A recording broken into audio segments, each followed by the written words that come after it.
मेहुण तलावामध्ये आंघोळीसाठी गेलेल्या शाहूनगर परिसरातील 13 वर्षीय 4 मुले पाण्यात बुडून गटांगळ्या खाऊ लागले। यावेळी 3 जणांना वाचवण्यात यश आलं, मात्र ईशान शेख वसीम वय वर्ष 13 या मुलाचा पाण्यात बुडून मृत्यू झाला। ही घटना शुक्रवारी 29 डिसेंबर रोजी दुपारी 4 वाजण्याच्या सुमारास मेहरुण तलाव परिसरात घडली। घटनेनंतर तलाव परिसर तसेच शासकीय वैद्यकीय महाविद्यालय व रुग्णालयात गर्दी झाली होती।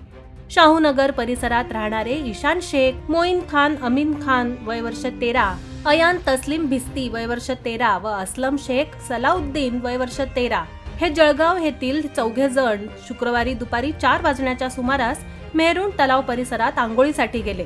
चौघेही पाण्यात उतरले व काही वेळातच ते गटांगळ्या खाऊ लागले। हा प्रकार आजूबाजूच्या नागरिकांच्या लक्षात आला, त्यावेळी ते मदतीसाठी धावले।